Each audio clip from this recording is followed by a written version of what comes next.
और वाहन में संपत्ति शून्य होने पर भी वो व्यक्ति बहुत बुद्धिमान हो सकता है।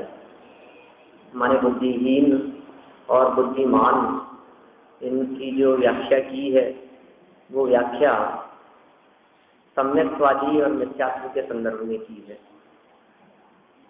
सम्यक्तवादी की प्राप्ति करने वाला जीव बुद्धिमान है और सम्यक्तवादी से रहित रहने वाला जीव वो बुद्धिहीन है। धनादि की प्राप्ति बिना बुद्धि प्रयोग किए हुए ही पूर्वोपार्जित कर्म के योग से स्वयं मिल जाया करती है, होती है।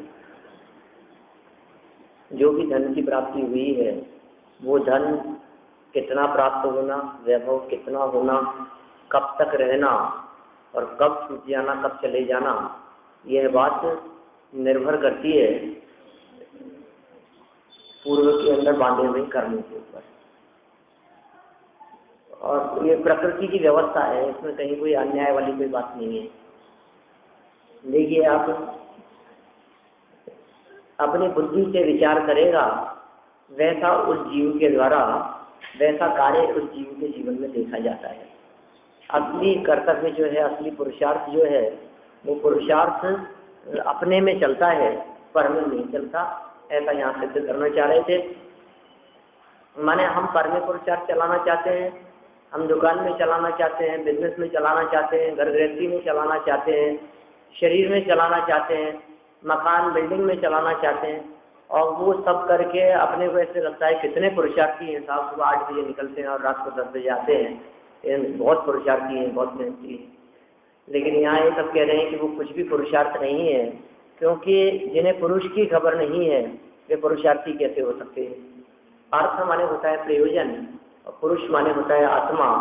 जिन्हें आत्मा की खबर है वे ही वास्तव में पुरुषार्थी हो सकते हैं, और जिन्हें आत्मा का भान नहीं है वे कितनी भी लौकिक में मेहनत भागदौड़ करते हो, वे पुरुषार्थी नहीं है। भागदौड़ में चींटी भी कम करती है क्या?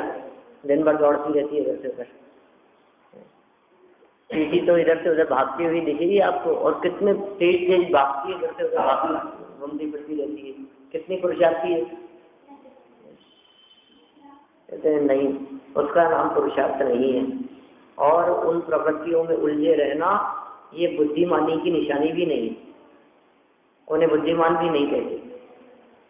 हमें लगता है कितने बुद्धिमान है, अरे साहब बहुत होशियार है साहब, क्या काम करता है, मतलब कैसे समस्याओं को सुलझाता है, कैसे इसकी डीलिंग होती है ग्राहकों के साथ में। आप इसकी बुद्धिमानी को तो भाई गजब है ये।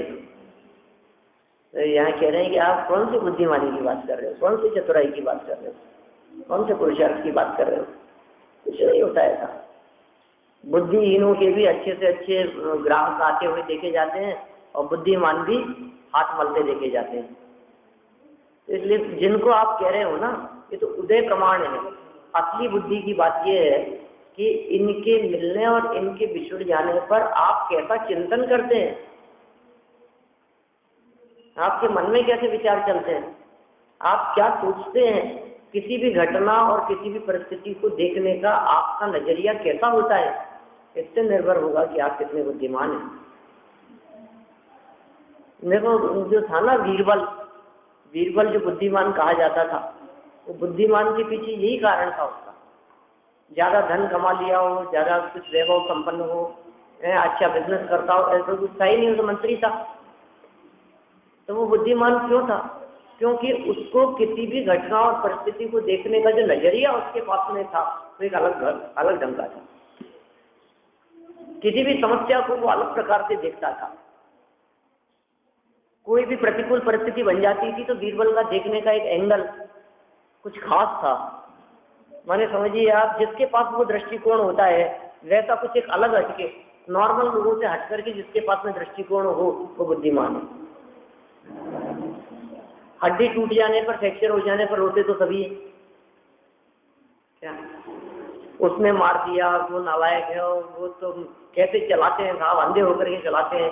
ये बाइक चलाने वाले तो कुछ ठिकाना नहीं है, कुछ होश नहीं रहता है, देखते कहाँ। और आजकल तो मोबाइल ने और सत्यानाश कर रखा है, और बड़बड़ाते रहे, चिल्लाते रहे, रोते रहे, कोई मतलब नहीं है किसी को किसी से। वो तो समझ लो आप समय पर वो मिल गए, नहीं तो हमारा तो पता नहीं क्या होता वहीं सड़क पे कि हम एक तो ये चिंतन हो गया उसके संदर्भ में, और दूसरे प्रकार का चिंतन हो सकता है उसी घटना और परिस्थिति को देखने का कि यार सावधानी तो मुझे भी रखनी चाहिए थी, वो तो अनाड़ी था ही, मैं तो समझदार था। और फिर तीसरे प्रकार से और गहराई से पूछा जा सकता है, जे कर्म पूरब किए खोटे सहे क्यों नहीं जीरा, और चिंतन किया जा सकता है। तो चौथे प्रकार से चिंतन किया जा सकता है, अरे ये तो उदय की स्थिति है, पूर्व में किए गए खोटे कर्मों का फल है ये, लेकिन मैं जो हूँ वो इनसे भी भिन्न हूँ। ये कर्म का उदय मुझे दुखी करने में समर्थ नहीं है, इन तो करना पड़ेगा, लेकिन कर्म के उदय की वजह से मैं दुखी नहीं होता। कर्म का उदय मेरा बिगाड़ने में समर्थ नहीं, ये मेरा कुछ बिगाड़ नहीं सकता। ऐसा तो कितने प्रकार से आप चिंतन करते हैं, जिसका चिंतन जितना अंतरोन्मुखी होता चला जाएगा वो उतना बुद्धिमान है, और जिसका चिंतन जितना बहिरोन्मुखी होकर के दूसरों को गाली देता रहेगा, बड़बड़ाता रहेगा, दूसरों की निंदा आलोचना करता रहेगा, वो उतना ही ज्यादा मूर्ख है। पहले के दो में तो दुखी होने का कारण है, बाद की दो में सुखी होने का कारण है। ये विधि है, ये सारी विधि कल अपन ने बहुत विस्तार से इन बातों के संदर्भ में चर्चा की है। वास्तव में कह करके यहाँ मतलब टोडरमल साहब की चर्चाएं हैं ये सब, कि तू ऐसा मानता है, तू ऐसा मानता है, परंतु कह करके बात को बदल दिया था बीच में। कौन धनवान कौन मूर्ख, देखो कौन मूर्ख समझा जाता है, कौन बुद्धिमान समझा जाता है।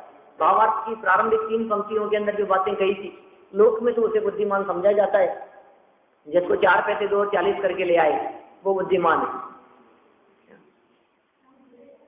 माने एक पिता ने अपने 4 पुत्रों को बराबर के पैसे दे दिए, जो बहुत आती है ऐसी कहानियां, छोटी छोटी कहानियां, सबको बराबर के पैसे दे दिए और जाओ तुम करो।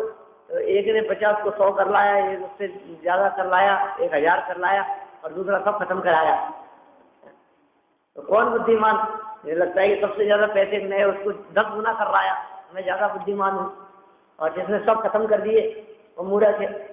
बाद में निष्कर्ष रूप में पता चलता है कि जिसने सब खर्च किए थे उसने निश्चित रूप से कुछ एक ऐसा काम किया, एक ने तो खाने खिलने में लुटा दिए और दूसरे व्यक्ति ने दूसरों की सेवा आदि करने में लुटा दिए कहते हैं कि उपयोग लिए। ऐसा हो सकता है कि जाओ तुम परदेश में जाकर के क्या करके आते हो, सब तरह के बुद्धिमान लोग तो ऐसे प्रसंग मिलते हैं कि अरे हमने तो कुछ नहीं किया, कि रहने के लिए घर नहीं बनाए कहीं भी किसी भी नगर में, तो क्या किया, हमने दोस्त बनाए। क्या हुआ उससे? ये दोस्त अधिक सहयोग प्रदान करने वाले होते हैं। पैसे से कितनी जगह कितने मकान बनाए जा सकते हैं, लेकिन आज हमने इतने दोस्त नगर नगर में घूम करके बनाए हैं, इतने साथी हैं हमारे, इतने मित्र हैं कि हम किसी भी नगर में जाएं तो हमारे को रहने खाने की कोई समस्या नहीं, इतने घर हैं हमारे। बहुत इस तरह के ये लौकिक बुद्धिमानी और चतुराई के संदर्भ में इस तरह की कहानी छोटे छोटे से बच्चों की, जो आजकल तो वो स्टोरी की सीडी वगैरह भी चलती है, इस तरह की बहुत आती है कई इस तरह की। मैं नहीं सुना सकता क्योंकि अपन ध्यान ही नहीं देते उन चीज़ों के ऊपर, लेकिन कुछ उनका भाव इस तरह का कुछ होता है कहीं कहीं। ये कह रहे हैं यहाँ पर जो बात सिद्ध करना चाह रहे हैं इनमें कुछ नहीं है। आपने किसी व्यक्ति के लिए बुद्धिमान, मैं ये कहता हूँ आप किसी व्यक्ति के लिए जब बुद्धिमान शब्द का प्रयोग करते हैं तो क्या देख करके बुद्धिमान शब्द का प्रयोग करते हैं? आपने लोगों के लिए बुद्धिमान शब्द का प्रयोग तो किया और आप बहुत बुद्धिमान है, क्या देख करके? पढ़ाई में अच्छे नंबर लाता है, मेरिट में आता है, कई एग्जाम उसने कंपटीशन एग्जाम पास कर लिए, बोलो कई काम जो करता है वो उसके काम करने की, अरे साहब बहुत होशियार है। क्यों है होशियार? हमने उसको देखा है साहब काम करते हैं, उसके काम करने की स्टाइल बड़ी गजब की है। कोई भी काम उसको यदि सौंप दिया जाए तो वो काम कैसे करता है, बहुत बुद्धिमान है। माने जगत में लोक में किसी भी व्यक्ति को बुद्धिमान और बिना बुद्धि का या बेबुद्धि का, निर्बुद्धि, दुर्बुद्धि कहने की जो हेतु हैं वो सब जगत में दिखाई देने वाले जितने दिखाई देते हैं सबके बारे में टोडरमल जी कह रहे हैं तुम सब गलत कहेंगे, धोखे में जी रहे हो। ये कोई बुद्धिमान बनने का लक्षण नहीं, ये कोई मूर्खता का लक्षण नहीं, इससे कोई बुद्धिमान नहीं होता, इससे कोई मूर्ख नहीं होता। और परंतु कहकर उस बात को बदल दिया टोडरमल जी। तीसरी लाइन भावार्थ की 140 पृष्ठ। कल यद्यपि अपन पढ़ चुके हैं इसको लगभग बहुत। माने ये टोडरमल जी ने जो लाइन कही है ना, ये मिथ्या है, ये मानना इस वृद्धि हानि में जीव का कुछ कर्तव्य नहीं है। अरे हम मरे जा रहे हैं और तुम कह रहे हो तुम्हारा करना कुछ नहीं है। हमने ये सब कमाने के लिए, ये सब बनाने के लिए दिन रात एक कर दिए और तुम कहते हो ये कुछ नहीं। 3 साल लगे था मकान बनाने में, दिन रात एक कर दिए हमने। एक एक ईंट खड़े रह करके लगवाई है, एक एक पत्थर जो इसके अंदर लगा, एक एक चीज देख करके लाए हैं, एक एक नल, एक एक क्वालिटी चीज, स्क्रू एक जो लगा है उसके अंदर, वो भी ऐसा थोड़ी ना हैंडल पेज और न मालूम क्या क्या। 3 साल लगा करके, और तुमने तो 1 सेकंड में कह दिया 2 कमियां हैं इसमें। कौन सी 2 कमियां पता है सात्विक? कौन सी 2 कमियां हैं ऐसा जो मकान बनाया है? कि एक तो ये जो मकान बना है, ये मकान परमानेंट नहीं है, शाश्वत नहीं है। और दूसरी बात, मकान तो शाश्वत रहेगा ही नहीं, भूकंप आदि के झटकों में दरारें पड़ जाएगी, गिर सकता है। और कदाचित ये रहे तो इसमें रहने वाला शाश्वत नहीं है। माने तुमने जो किया है ना, क्या दम है उसमें? और उदय के योग से होता है, तुम कितना ही माथा मार लो, जैसा बनना होगा वैसा ही बनेगा। जिस चीज को बनाने में आपकी मास्टरी हो, समझो आप समझ लीजिए, आप इडली सांभर बहुत अच्छे बनाते हैं, कोई सब्जी आप बहुत अच्छी बनाते हैं, कोई भी चीज खाने की, रसगुल्ले आपके हाथ से यदि बनते हैं तो बहुत अच्छे बनते हैं। और लेकिन जब कोई मेहमान आता है और आप सोचते हैं कि ये चीज अपनी बहुत अच्छी बनती है, बनाए वैसे दिन बिगड़ जाती है। अब बोलो क्या करें? ये टोडरमल जी साहब कह रहे हैं तुम किस धोखे में हो, क्या सोच रखा है तुमने? ये स्वतंत्र व्यवस्था यदि ख्याल में नहीं आएगी तो तुम मूर्ख बने रहोगे, दुनिया तुम्हें मूर्ख बनाती रहेगी और खुद ही अपने आप से मूर्ख बनते रहोगे। ये सत्य ज्ञान और सत्य समझ हमारे को होनी चाहिए कि पर में हमारा कर्तृत्व रंच मात्र भी नहीं चलता। ऐसा विचार करने वाला बुद्धिमान है और पर के कर्ता धर्तापन में उलझे रहने वाला व्यक्ति मूर्ख है। कौन मूर्ख और कौन समझदार? मूर्ख और समझदारों की चर्चा चल रही है। अरे हाँ, अब ऐसे तो कौन किसको मूर्ख कहे? डायरेक्टली किसी को मूर्ख कह करके देखो किसकी हिम्मत है। लेकिन इनडायरेक्टली सबको मूर्ख कह दिया अपन लोगों को, आपने वो सबको मूर्ख सिद्ध कर दिया। कौन बुद्धिमान और कौन मूर्ख? हम लोग हैं, मूर्ख हैं। कि क्यों है? क्योंकि पर को अपना मानते हैं, इसलिए मूर्ख है। पर में अपनापन करके हाँ मैं अपने से चला गया, तो फिर साहब यदि मेरा कर्तृत्व नहीं है तो करता कौन है ये बता दो मेरे को। 2-3 साल लगा करके मैंने जो ये काम कराया है, मैं नहीं कराता तो कौन कराता ये बताओ आप मेरे को। और मैंने नहीं किया तो किया किसने है ये बताओ आप। फिर हम खड़े होकर के कहते हैं देख ये जो लग रहा है ना, ये थोड़ा सा सेंटर में नहीं है, इधर कैसे? अरे साहब मैंने बहुत कोशिश की लेकिन फिर वो हुआ नहीं, यही लगाओ। फिर जब कोई कमियां बतलाते हैं ना कि ऐसा क्यों हो गया है, अरे साहब वो इंजीनियर ही ऐसा ही था, मैंने तो उसको बहुत समझाया, मेरे को लग रहा था ऐसा हो जाएगा, लेकिन फिर भी वो माना ही नहीं। कि क्यों? तुमने बुद्धि का प्रयोग करके उसको सही क्यों नहीं करवाया? कि क्या करें साहब ऐसा ही होना था। यही तो हम कह रहे हैं ऐसा ही होना था। मैंने अच्छा किया तो मैंने किया और जो बुरा तो हो गया, मैं क्या करूं?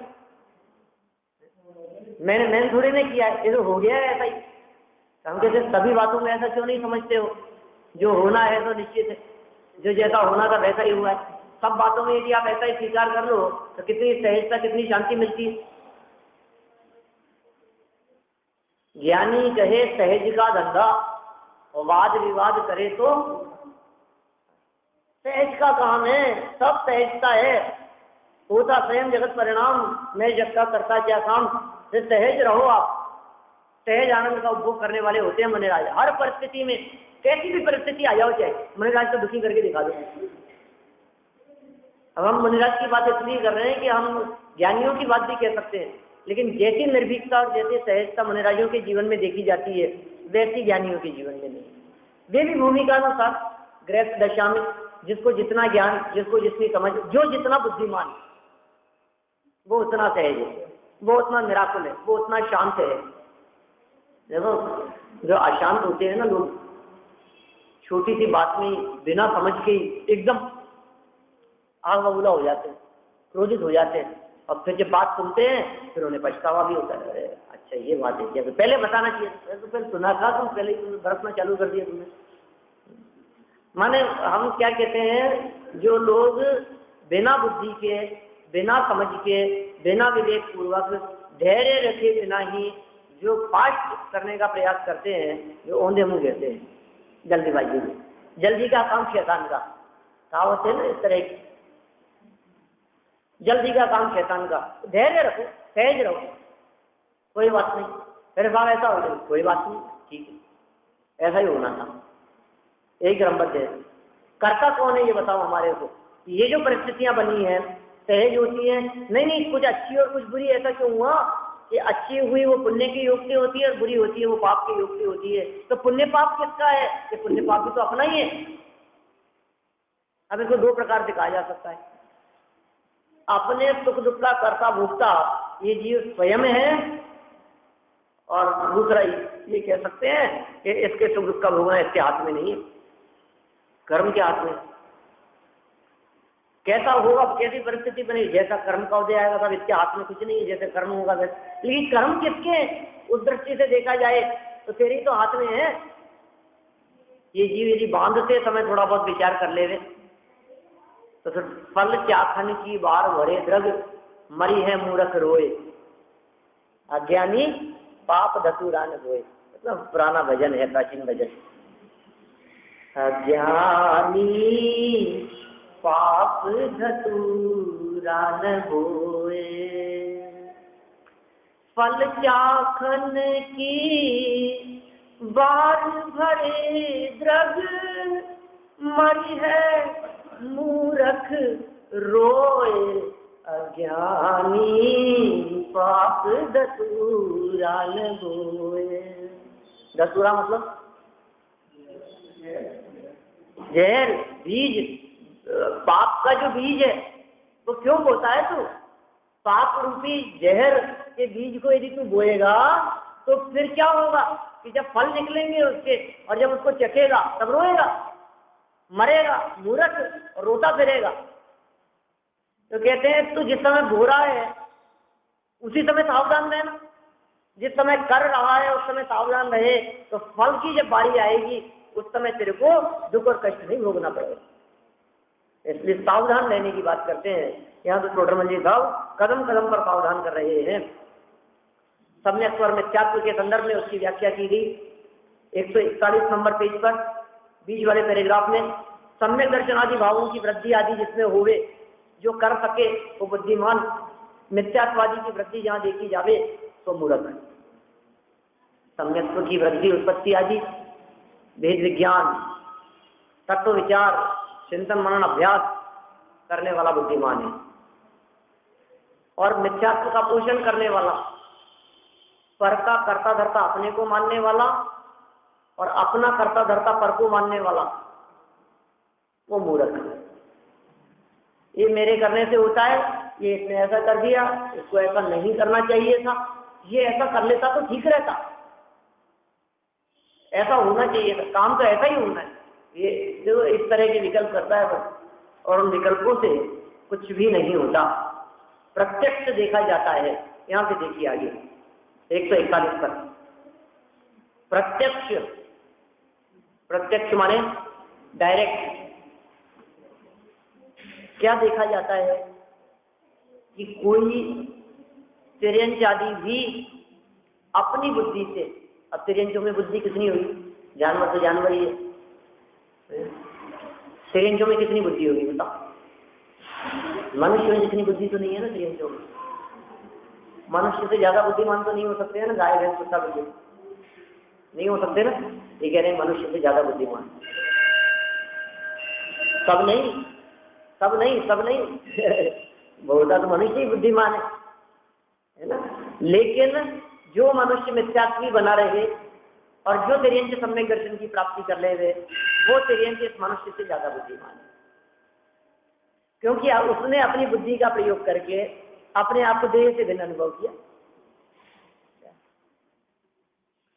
शरीर से भिन्न अपने आप को अनुभव कर रहा है। हमसे ज्यादा बुद्धिमान वो शेर है जो दो मुनिराजों के उपदेश को सुनकर के और वेद विज्ञानी हो गया। हमसे ज्यादा बुद्धिमान है। हमसे ज्यादा बुद्धिमान वो मेंढक का जीव है। हमसे ज्यादा बुद्धिमान हाथी का जीव है, वो हिरण का जीव है जो वेद विज्ञानी सम्यक्ति हो गया। वो कबूतर का जीव है, वो तोते का जीव है। कोई भी जिन जिन की चर्चाएं आती है पुराणों में पढ़ी है अपन ने, कोई भी तिर्यंच गति का जीव सैनी पंचेंद्रिय तो है ही, सम्यक दर्शन की प्राप्ति तो कर ही सकता है ना। तो जो सम्यक दर्शन की प्राप्ति कर सके वो कर लेवे वो बुद्धिमान। देखो आप प्रत्यक्ष देखा जाता है कि कोई तिर्यंच आदि, तिर्यंच के साथ में आदि शब्द का प्रयोग किया है, इसका मतलब नरक भी समझ लेना, देव भी समझ लेना, मनुष्य तो है नहीं।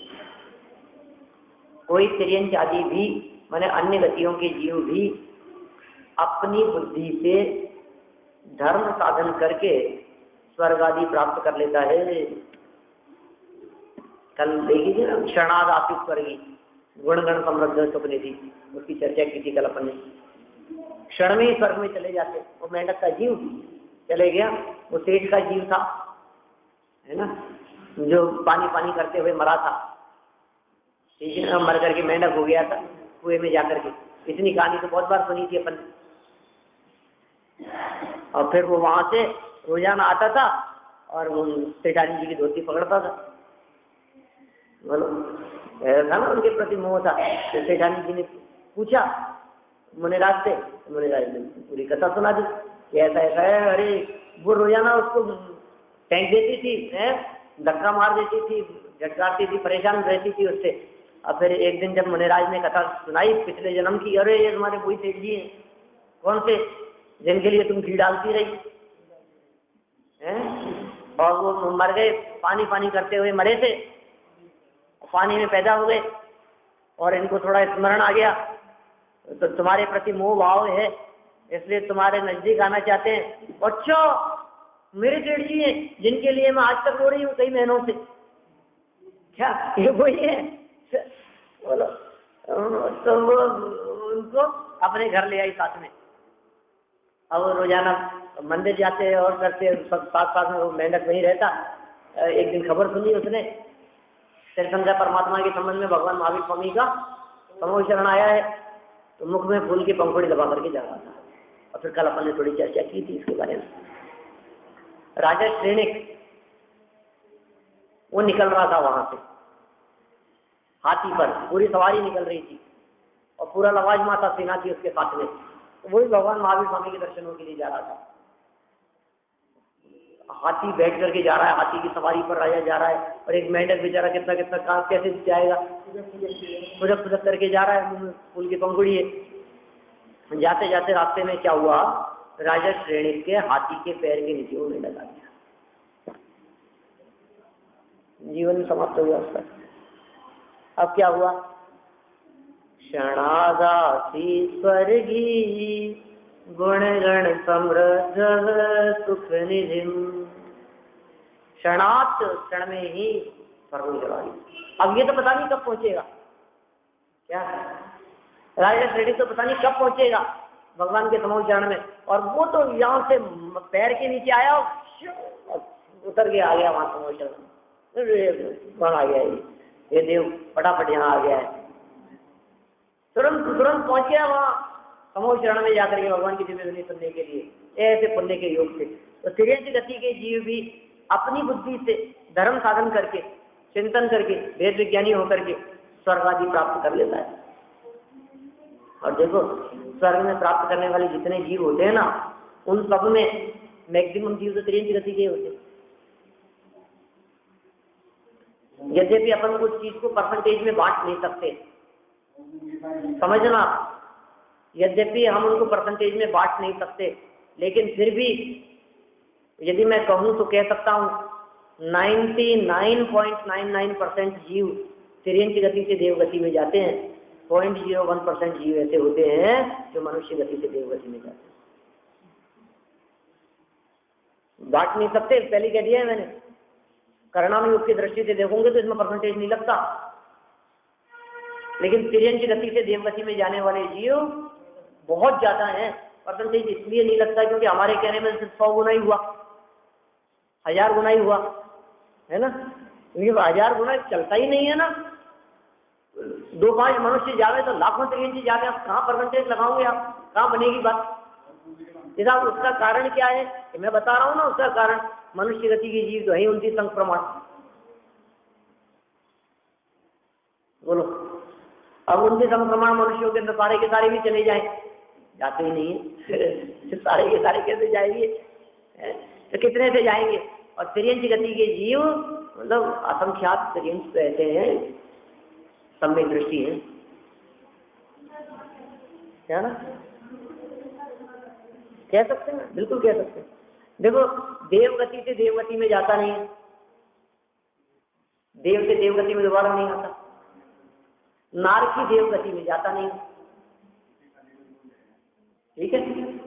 देव से देवगति में नहीं जाता, नार की जीव देवगति में नहीं जाता। अब देवगति में जाने के 2 ही रास्ते हैं, मनुष्य और तिर्यंच, ठीक है ना।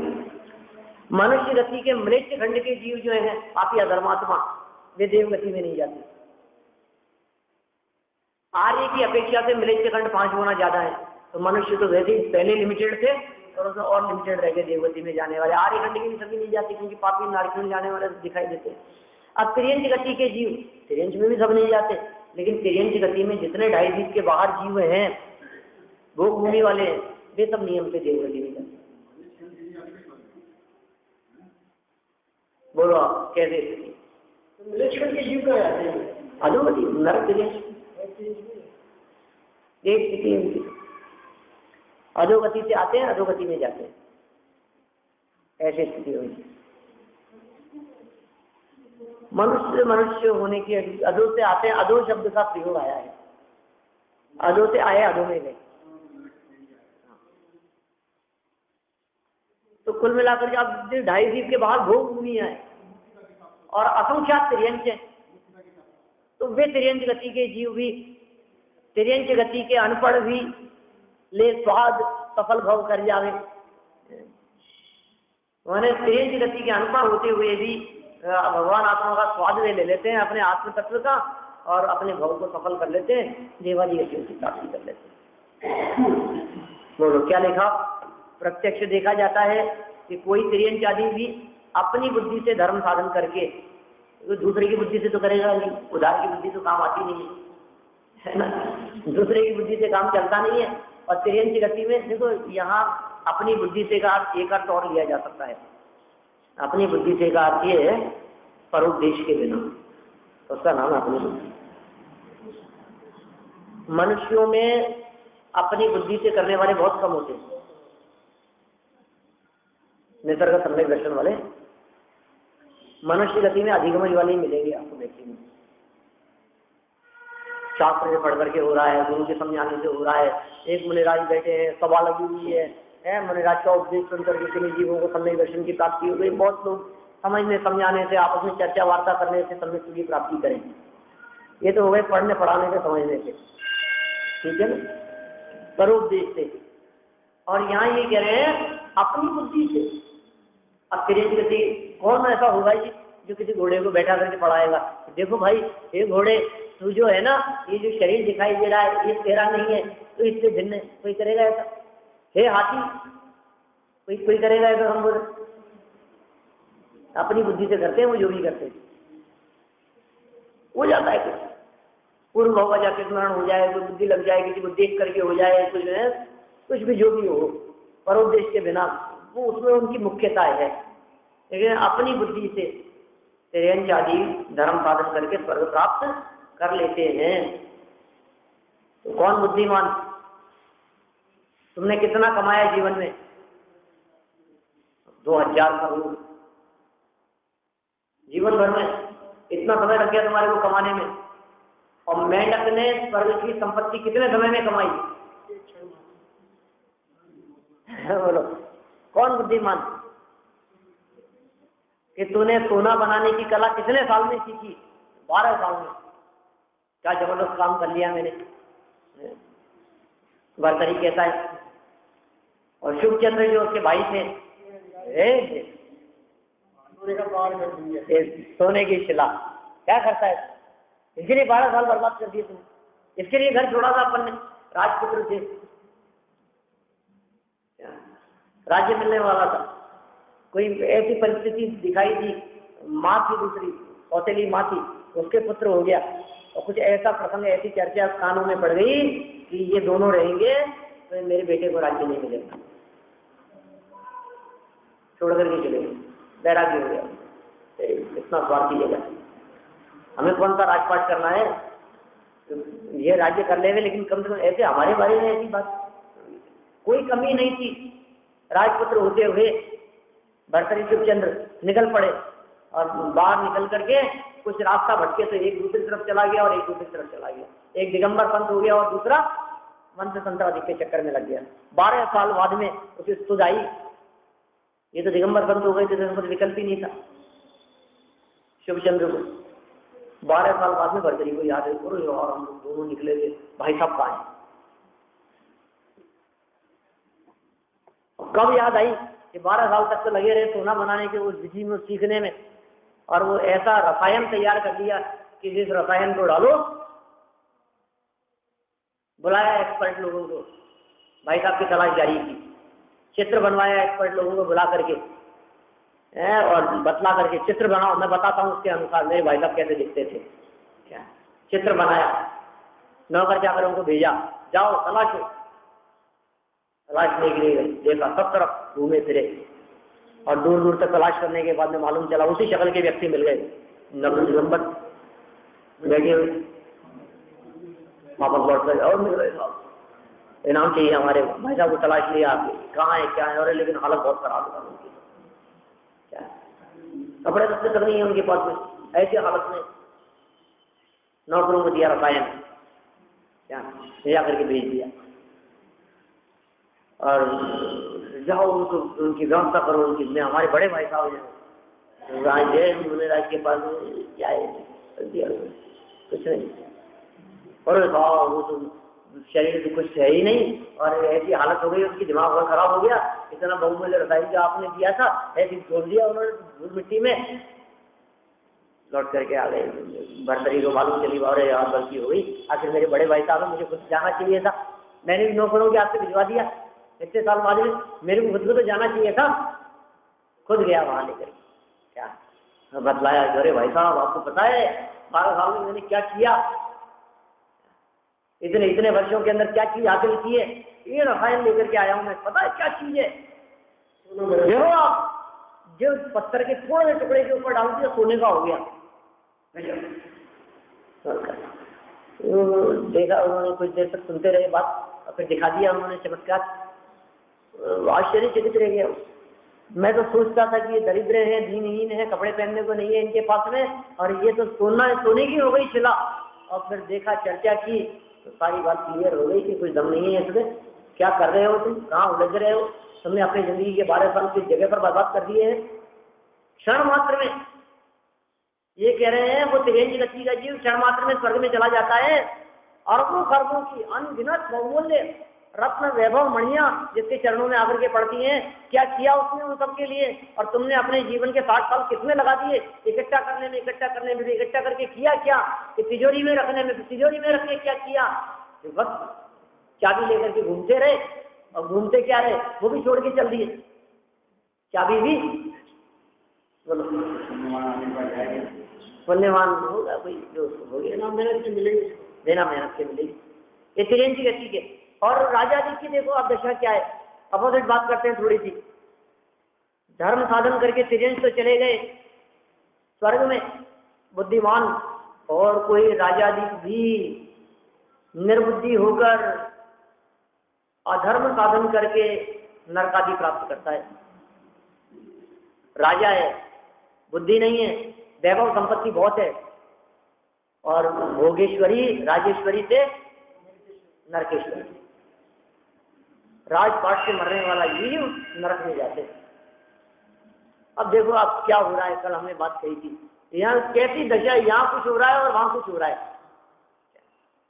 यहाँ तो शरीर को देख देख करके रोना रोना मच रहा है, अफरा तफरी मच रही है, और वहाँ अफरा तफरी की गुंजाइश ही नहीं है। वहां तो आ गए सबके सब इकट्ठे होकर के, देखो यहाँ भी इकट्ठे हो गए और वहां भी इकट्ठे हो गए क्या? लेकिन यहाँ इकट्ठे होने वालों में और वहां इकट्ठे होने वालों में कितना फर्क है, देख लो आप। यहाँ जो इकट्ठे हुए हैं कुछ इतने, अरे क्या हो गया क्या हो गया, आपके लिए चिंतित हो रहे हैं, और वहां जो इकट्ठे हुए हैं, अरे एक और आ गया एक और आ गया, लगाओ तो फुटबॉल की तरह उछालते हैं, मारते पीटने और मारो काटो का शोर मचाते हुए इकट्ठे होकर आ जाते हैं सब नार की, और करोड़ों बिच्छुओं ने ढका हो, ऐसी वेदना होती है। अब बोलो कौन बुद्धिमान? जो स्वर्ग आदि की संपत्ति प्राप्त करने में समर्थ हो गए वो बुद्धिमान, या जो नरक के डंडे खाने के लिए काम कर रहा हो वो बुद्धिमान? बुद्धिमान कौन?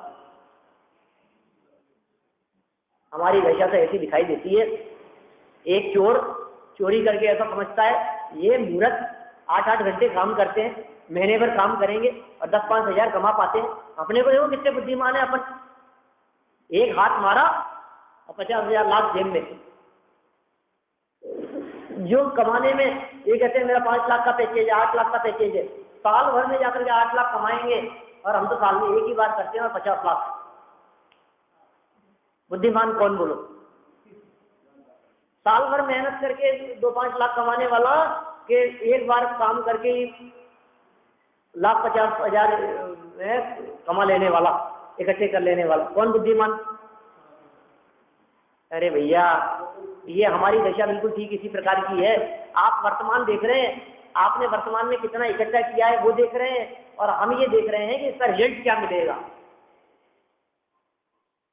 आपने ये सब इकट्ठा तो कर लिया, लेकिन जिस दिन पकड़ने आ गए उस दिन जेल में चक्की पीसोगे आप, पता है आगे क्या होने वाला है, क्या फल मिलने वाला है। कौन बुद्धिमान है? ये कह रहे हैं वो बुद्धिमान है जो आगे की सोचता है,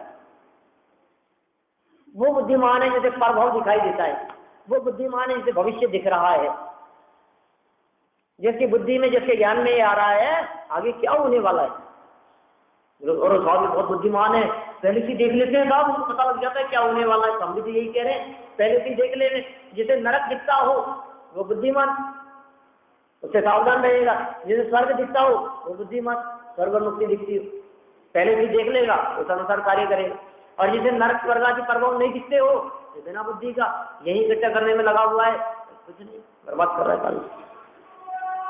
राजाधिक, कोई राजाधिक भी निर्बुद्धि होकर अधर्म साधन करके नरकादि प्राप्त करते हैं। अब बोलो राजा नरक में, वही अकबर बीरबल का प्रसंग याद आता है। आगे क्या हुआ? कुंड में गिरे तो आपका सपना ही सपना देखा उसने, वो सुना नहीं आपने? बहुत प्रसिद्ध है। अकबर ने बीरबल से कह दी ऐसी बात, अरे बीरबल नोकझोंक चलती रहती थी इस तरह की आपस में। अरे बीरबल रात को मेरे को एक सपना आया। क्या सपना आया? कि ऐसा हुआ कि मैं तो अमृत के कुंड में गिर गया। अपन लोग पास पास में चल रहे थे और 2 कुंड थे, एक तरफ अमृत का था और एक तरफ भिक्षा का था। और चलते चलते हुआ क्या कि वो कुछ एकदम झटका लगा और तुम उधर गिरे और मैं इधर गिरा। मैं अमृत के कुंड में गिर गया और तुम भिक्षा के कुंड में गिर गए। ऐसा कहकर के मुस्कुराने लगा। नहीं असली बात नहीं है, मैं तो सपने की बात है, सपना तो सपना है, कुछ भी आ सकता है। अकबर ने ऐसी मजाक में कह दी बात, तो बीरबल ने भी कह दी, अरे महाराज बिल्कुल सही बात है, यही सपना मेरे को भी आया था। अकबर खुश हो गया। मैं तो इसको मूर्ख बना रहा था और ये इस बात का क्वेश्चन कर रहा है कि हाँ बिल्कुल सही बात है, मुझे भी यही सपना आया था। लेकिन महाराज आगे क्या हुआ? आगे क्या? कुछ नहीं, दोनों निकल गए और क्या हुआ? कुछ भी नहीं। क्या आप उलझ में आप खुल गए, सपना टूट गया, इतना ही? कि अरे मेरे और लंबा चला, मेरी आंख थोड़ी देर से खुली, तो क्या हुआ? फिर निकलने के बाद में आप तो मुझे 4 का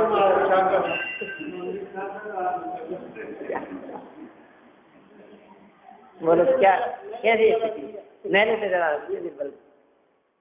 हम ये कह रहे हैं कि जो वर्तमान की बात कर रहा है वो मूर्ख है, और जो आगे की बात पूछता है कि फिर क्या हुआ आगे, वो समझदार है।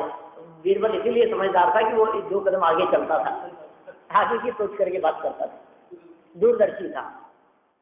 तो परभव के बारे में विचार करते हुए हम यदि ये कार्य करें, सम्यक्वादी प्राप्त करने का प्रयास करें, धर्म बुद्धि रखने का प्रयास करें, तो यही हमारा कर्तव्य है। क्योंकि इस श्लोक की हेडिंग देते हुए ये कहा गया था विवेकियों का कर्तव्य। हम यदि विवेकी होना चाहते हैं तो हमारा ये कर्तव्य है। इस प्रकार हम सभी अपने प्रयोजन को सिद्ध करें, भविष्य के बारे में विचार करें, नरक भी दिखे और स्वर्ग आदि और मुक्ति की प्राप्ति भी हमारे को दिखे, और इस अनुसार पाप से बचते हुए धर्म में लगने का प्रयास करें।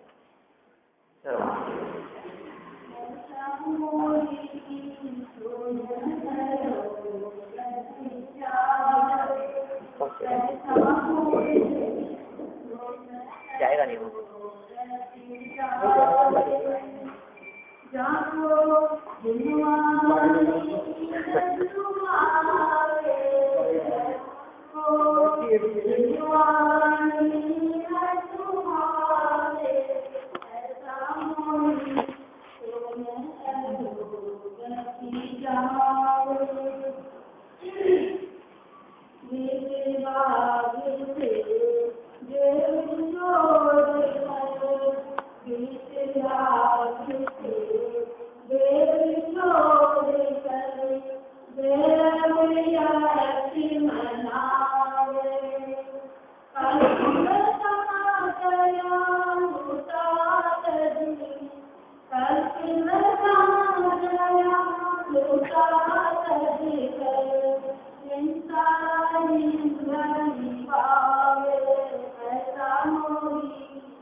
तुझे लोकालो तो वाणी मस्तक नमो सदा दे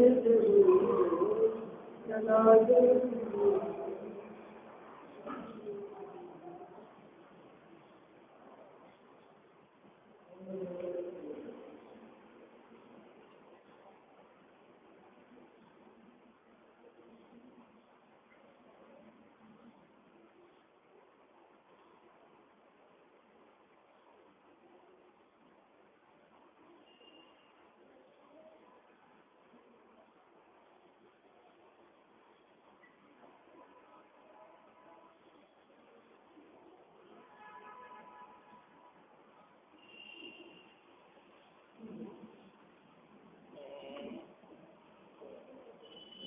Oh,